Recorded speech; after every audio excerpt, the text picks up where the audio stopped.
है इसका शहजाद को जवाब देगा, फिर मैं सत्य जी आपके पास आ रहा हूं। एक करके मैं सभी चीजों का स्पेसिफिकली जवाब दूंगा और आग्रह है कि ये सारे लोग कोई बीच में नहीं बोलेगा क्योंकि काफी गंभीर आरोप है। गंभीर आरोप है। देखिए एससी का इन्होंने हवाला दिया लास्ट में। एससी जब कहती है, सुप्रीम कोर्ट कहती है ईडी सीबीआई का गलत इस्तेमाल नहीं हो रहा है, उसको नहीं मानना है, पर सुप्रीम कोर्ट की बात इलेक्टोरल बॉन्ड और चंडीगढ़ पर जरूर मानना है। ये चयनात्मक रूप से हो सकता है क्या? क्या आंबेडकर जी की यह परिकल्पना थी? छोड़ देते इस विषय को। उन्होंने हेमंता बिस्वा शर्मा जी का नाम लिया ना? बिल्कुल लिया। हेमंता बिस्वा शर्मा जी ने कल ही एक डेफमेशन नोटिस उस अखबार को दी है और कहा है कि 2014 से पहले, मतलब हमारी पार्टी में आने से पहले, उनको सीबीआई ने विटनेस के रूप में बुलाया था, अक्यूज नहीं, विटनेस के रूप में। उन्होंने जाके फिर सोनिया गांधी से कहा कि मेरा नाम इस केस में नहीं है, तरुण गोगोई जी से कहिए कि मेरे ऊपर ये आरोप ना लगाए और मुझे मुख्यमंत्री बनना है क्योंकि मेरे साथ सारे एमएलए हैं। सोनिया गांधी जी ने उनकी बात अनसुनी की और 2015 के बाद वो हमारे साथ आए। और अगर वो इतने भ्रष्ट थे तो 2014 से 15 में क्यों नहीं हटा दिया उनको? तीसरी बात मैं इनसे पूछना चाहता हूं, इन्होंने छगन भुजबल का नाम लिया ना? छगन भुजबल का नाम, छगन भुजबल को पहली बार क्लीन चिट एसीबी ने 2013 में दी जबकि पृथ्वीराज चौहान कांग्रेस के मुख्यमंत्री थे। अब बताइए कि उस समय पर आपने क्लीन चिट क्यों दिया? और अगर वो भ्रष्टाचारी थे, चाहे अजीत पवार हो चाहे छगन भुजबल हो, सभी लोगों को एमवीए की सरकार में और अपनी अपनी सरकार में मंत्री और एलओपी बनाकर क्यों रखा था? बताइए। नहीं बताएंगे इन्होंने? नहीं, पूरा फैक्चुअल नहीं सर, अपने समय पे प्रफुल्ल पटेल पे। अब मैं आपको प्रफुल्ल पटेल पे खुलासा करना चाहता हूं। प्रफुल्ल पटेल पे आरोप जो लगा था या जो सार्वजनिक आरोप लग रहे थे, वो ये आरोप थे कि खरीद में, फ्लाइट्स की, एयरप्लेन की खरीद में भ्रष्टाचार हुआ है। आज भी आप चेक कर लो, कोई क्लोजर रिपोर्ट नहीं है। प्रफुल्ल पटेल का नाम उस समय पर एफआईआर में नहीं था और प्रफुल्ल पटेल की वाहवाही की थी मनमोहन सिंह ने 2011 में यह कहते हुए कि इन्होंने अच्छे तरीके से खरीदा है प्लेन को। आज भी अगर देख लीजिए, सीबीआई का कोई ऑफिशियल डॉक्यूमेंट नहीं है कि केस क्लोज हुआ है, ना कोई केस क्लोज कोर्ट में हुआ है, बल्कि 4 एफआईआर उसी मामले में है। तो मैं पूछना चाहता हूं, हमारे यहां पर जब रहते हैं तब तो आपको उनका भ्रष्टाचार नजर आता है, पर जब आपके पास थे तो मनमोहन सिंह ने क्यों उनको सर्टिफिकेट दिया? जरा इसका जवाब दीजिए। और आखिरी बात, इन्होंने कहा कि ट्रेन के टिकट के लिए मोदी जी ने ज्योतिषी, मुझे नहीं पता है कौन सा उदाहरण का है, पर मैं एक चीज बता सकता हूं और ये सभी लोगों ने देखा होगा। सकता हूं, खुद कह रहे हैं। आप सुनाइए, मैं आपकी बात, वीडियो है। मैं कभी आपकी बात बोल रहे हैं। आपने कहा, पर वो तो देखा होगा ना कि एक बेटा अपने बाप के हाथ से माइक खींचता है। अगर बाप के हाथ से कोई माइक खींच सकता है सार्वजनिक मंच से, तो वो देश से क्या क्या खींचेगा, ये मुझे लगता है। ठीक है, अब मैं राजकुमार भाटी, उसके बाद सत्य जी के पास आ रहा हूं मैं। जी, राजकुमार भाटी। थोड़ी देर पहले बड़े शालीन बन रहे थे, बड़े अनुशासित बन रहे थे कि पिता का जिक्र नहीं आना चाहिए डिबेट में। किसी का नाम नहीं लिया। अब खुद अभद्रता कर रहे हैं पिता का नाम लेके। आप क्या? अगर किसी व्यक्ति ने अपने पिता के हाथ से माइक छीन लिया तो इससे मोदी जी बरी कैसे हो जाते हैं? और किसी व्यक्ति ने आपको एक कहानी सुना दी कि ज्योतिष बनकर टिकट ले लिया तो आप पूरे देश में सुनाते रहेंगे। मैं नहीं बीच में बोला था, मैं बीच में नहीं चिल्लाया था। चलिए, ये कहानी खुद मोदी जी ने सुनाई है। आप में से बहुत लोगों ने सुनी होगी, किसी और ने नहीं सुनाई। मोदी जी ने खुद सुनाई है, वीडियो मौजूद है यूट्यूब पे। अगर कहें तो मैं निकाल के सुना सकता हूं। शहजाद भाई जो सवाल उठा रहे हैं कि जो उनके पास ये मुकदमे थे, वो मुकदमा था, नकली मुकदमा था, असली मुकदमा था, हमें नहीं पता। भारतीय जनता पार्टी के लोग खुद आरोप लगाते थे।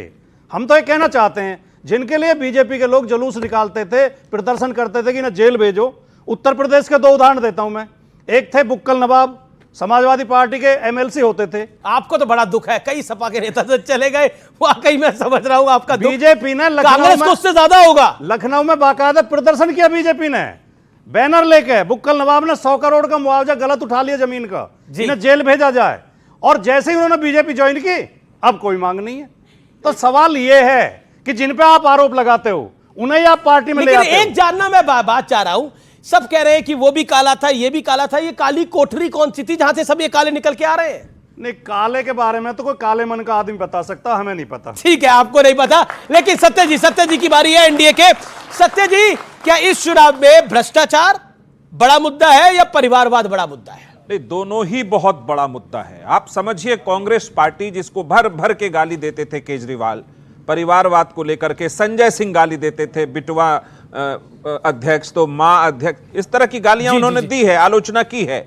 और वही पार्टी जो केजरीवाल कहते थे कि सोनिया गांधी को अगर गिरफ्तार करो, पूछताछ करो, तो बता देगी कि रिश्वत का धन कहां है, और वो ईडी नहीं तो तुम बंद कर दो या सीबीआई बंद कर दो।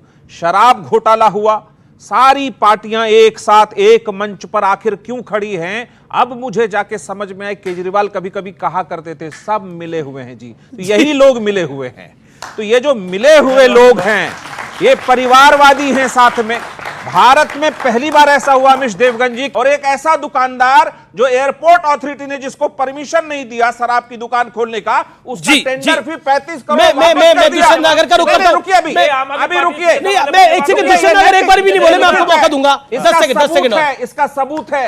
और जब एलजी के रिकमेंडेशन पे सीबीआई की जांच शुरू हुई, ये दहशत में आए, डरे, उस समय के सारे फोन तोड़ दिए और जाकर शराब नीति वापस कर ली और पुरानी तो कांग्रेस ने भी आरोप लगाया था। लेकिन जी ये आपने परिवारवाद की बात करी और भ्रष्टाचार की बात करी आपने। दुष्यंत नागर एक साथ खड़े हो गए। कांग्रेस भी कहती थी कि शराब घोटालेबाज अरविंद केजरीवाल, आज गलेबैया कर रहे हैं। नाम लिया है जी, इन्होंने मिशा भारती का नाम लिया है और रोहिणी आचार्य का नाम लिया है। पिछड़े की बेटी है, मिश्रा जी से बर्दाश्त नहीं हो रहा। लोकसभा का चुनाव गलत है, ये आरोप मेरा गलत कैसे है? अरे और संभवी चौधरी के लिए तो नहीं कहा आपने। संभवी चौधरी का पिता आपकी सरकार में मंत्री है, लेकिन आपने नहीं बोला, आपने नहीं बोला। मैं आप पे पूरा लगाता हूं, आपको सिर्फ पिछड़े की बेटी को बोला, मैं उनकी बात लगा रही हूं। मैं उस कर्पूरी और संभवी चौधरी के लिए इन्होंने नहीं बोला, जिनका पिता इनकी सरकार में मंत्री है। और ये मैं कहना चाहता हूं यहाँ से, न्यूज़ 18 से कहना चाहता हूं कि वो जनता के बीच 30 सेकंड जनता के बीच, लेकिन उन्होंने उन बच्चियों के लिए कुछ नहीं, उन्होंने बोला वो पॉलिटिक्स में, उन्होंने परिवारवाद को बोला, उनका समाज में योगदान क्या है? सारण की जनता तय करेगी कि उन्हें लोकसभा भेजना है ना भेजना। दुष्यंत भाई एक दिल पे हाथ रख, दिल पे हाथ रख के बताइए, रॉबर्ट वाड्रा का ज्यादा पॉलिटिकल योगदान है या आपका है? बताइए। संभवी चौधरी भी प्रत्याशी है, इनके पक्ष से प्रत्याशी है, बांसुरी स्वराज भी प्रत्याशी है, लेकिन आदरणीय लालू जी की बेटियों का नाम लेते हैं ये एनडीए के लोग बार-बार। कांग्रेस पार्टी कहती थी कि शीला दीक्षित ने 1+1 सड़क बनाई इस दिल्ली प्रदेश के अंदर, और अरविंद केजरीवाल के लिए कहती थी कि क्वार्टर पे क्वार्टर, अद्दे पे अद्दा। श्रीमान जी अब बताइए, अब आप क्या कहते हैं?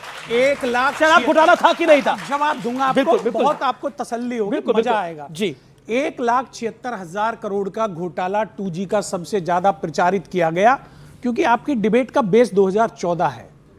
वो तो 24 पे भी आएंगे आप? 24 पे भी आऊंगा। 2014 से चला 2G और आज है 5G।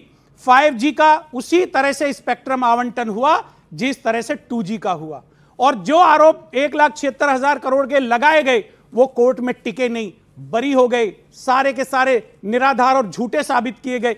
बल्कि उसी प्रोसेस पे 5G स्पेक्ट्रम का आवंटन हुआ एक कंपनी को, जिस तरह से 2G का शीला जी पे सवाल पूछा नहीं, मैं भ्रष्टाचार की ओवरऑल बात करूंगा ना। तो बताइए शीला जी में कौन सा भ्रष्टाचार का आरोप? शीला जी पे कोई आरोप नहीं, मैं पूछ रहा हूं केजरीवाल।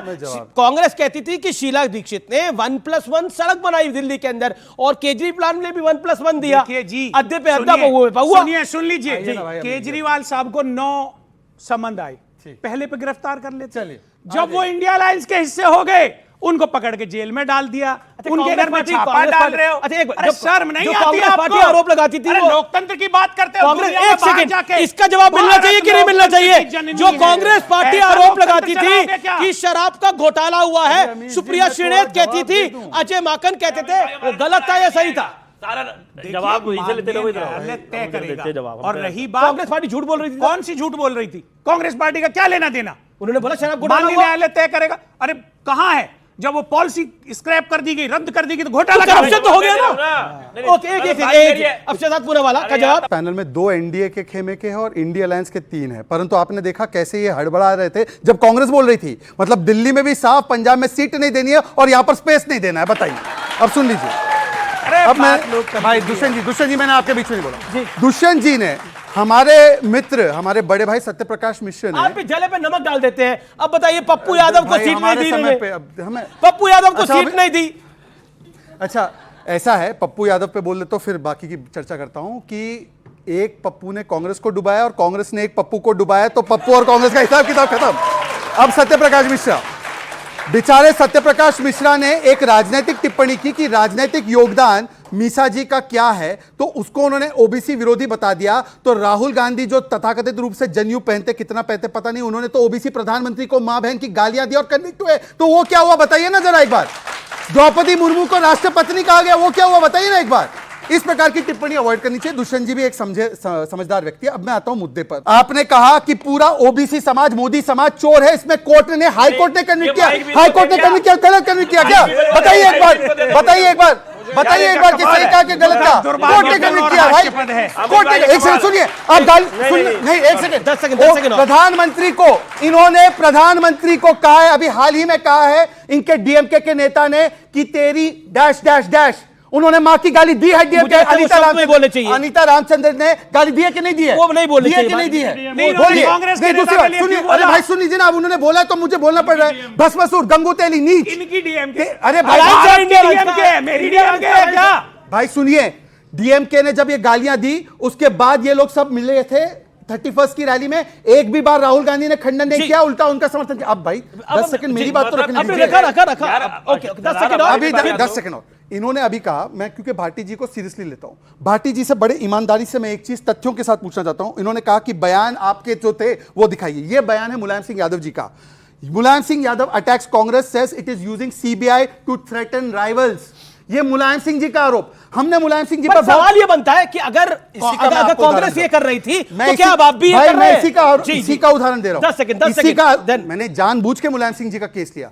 आप लोग अभी गूगल पर चेक कीजिए, क्योंकि डिजिटल भारत में सारा सस्ता हो गया है डेटा। आप चेक कीजिए, ये केस विश्वनाथ चतुर्वेदी ने लगाया, जो कांग्रेसी नेता थे। ये 2006 में केस लगा और 2019 में जब हमारी सरकार थी, सीबीआई ने क्लोजर रिपोर्ट डाला। अगर हम गलत इस्तेमाल करना चाहते थे तो मुलायम सिंह जी पर केस चलवाते, पर घोर विरोधी होने के बावजूद भी हमने मुलायम सिंह जी पर कभी भ्रष्टाचार का आरोप नहीं लगाया। यह हकीकत है। बिल्कुल आपको मौका दूंगा, लेकिन राजेश गुप्ता राजेश भाई देखिए, इन्होंने बड़ा सारा आरोप लगाया कि राबरी 2.0 का निर्माण करने जा रही है आम आदमी पार्टी। उस पर आप बोलना चाह रहे थे काफी देर से, मुझे बोलिए। अब आप बोलने दो, क्योंकि बहुत सारे सवाल आपके पास 1 मिनट है, बोलिए। इन्होंने जितनी भी स्टेटमेंट दी, क्या इनके नेता नीतीश कुमार ने एक बार भी कहा कि अरविंद केजरीवाल ने शराब में घोटाला करा है? एक स्टेटमेंट है आपके पास, एक सिंगल। अब चुप रहो। 2022 की डेट का जिक्र कर रहे थे नीतीश कुमार जी। उस टाइम अरविंद केजरीवाल जी के घर भी आते थे, बड़े अच्छे मित्र थे और आज भी हैं, कुछ नहीं बोले उसके ऊपर।